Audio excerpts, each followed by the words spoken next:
नमस्कार मित्रों, मैं आचार्य राकेश नरेश आप सभी का आपके अपने YouTube चैनल शुभ मुहूर्त में स्वागत करता हूं। आज नवरात्रि का 5वां दिन है, अर्थात स्कंद माता का दिन है। स्कंद माता के बारे में इस वीडियो में जानने की कोशिश करते हैं।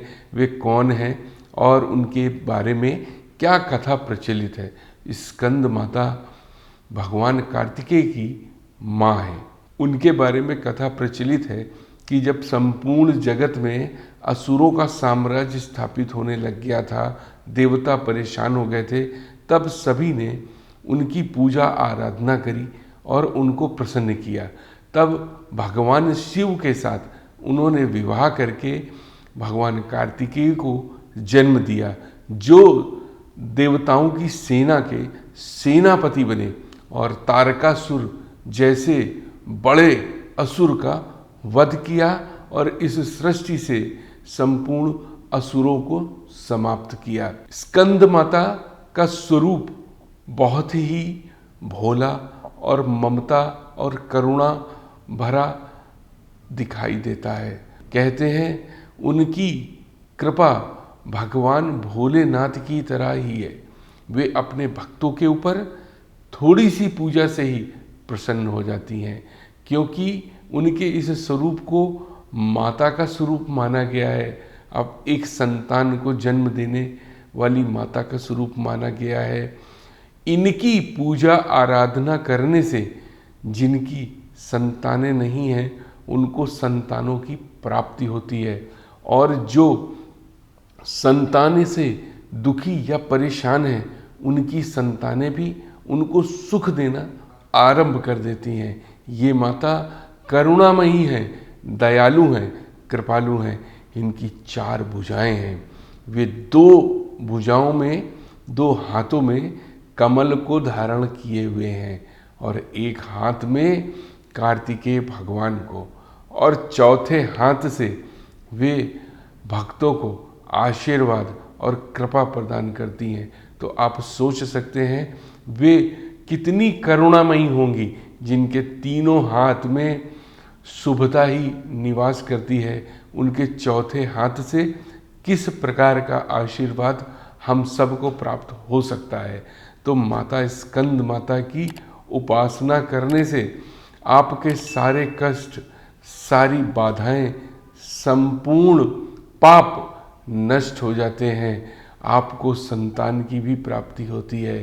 तो आप माता रानी का गुणगान करिए। माता रानी से जुड़ा हुआ मंत्र मैं आपको स्क्रीन में शेयर कर दूंगा।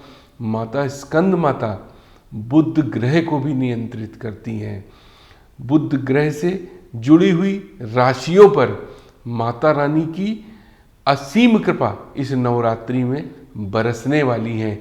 वे कौन सी राशियां हैं उनके बारे में मैं आपको बताने जा रहा हूं। सबसे पहले तो मिथुन राशि है, जिस पर माता स्कंद माता की असीम अनुकंपा इस नवरात्रि में बरसने वाली है। मिथुन राशि के जातकों को संतान सुख की भी प्राप्ति होते हुए नजर आ रही है। उनकी संतानें बहुत कुछ धार्मिक कार्यों में भी लगी हुई नजर आ रही हैं और वे सफलता प्राप्त करते हुए भी दिखाई दे रही हैं। इस नवरात्रि के उपरांत उनको संतान से सुख प्राप्त होगा, सदैव सुख ही मिलेगा। उनके घर में कोई वाहन आने के भी योग दिखाई दे रहे हैं। धन संपदा बरस रही है। आपका घर सुख समृद्धि से संपूर्ण है और इन नवरात्रि के दौरान आपके मुख से मधुर वाक्य ही निकल रहे हैं और करुणामयी वाणी से आप संपन्न हैं। दूसरी राशि कौन सी है? दूसरी राशि है कन्या राशि। कन्या राशि के जातकों का विवाह होते हुए दिखाई दे रहा है, या उनके घर में विवाह से जुड़े हुए मांगलिक कार्य होते हुए नजर आ रहे हैं, या आपके संबंधियों के यहाँ कोई विवाह होने जा रहा है जिसमें आप एक भूमिका निभाने वाले हैं, या आपकी संतान या आपके रिश्तेदारों का विवाह भी इन नवरात्रि के दौरान तय किया जा सकता है। प्रेम विवाह भी आपका हो सकता है। आपके घर में खुशी का माहौल है और आपका व्यापार बढ़ते जा रहा है।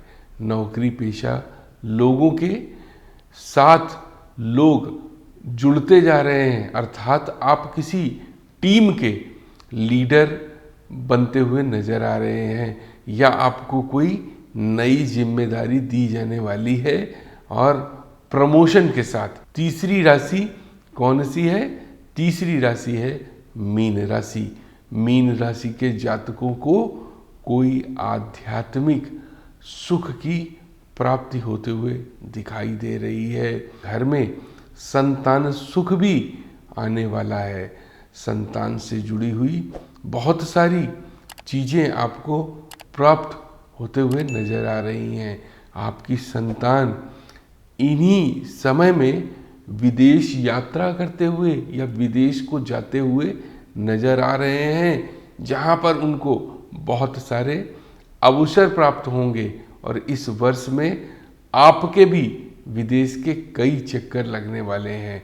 बहुत सारी विदेश की यात्राएं भी आप करते हुए दिखाई दे रहे हैं।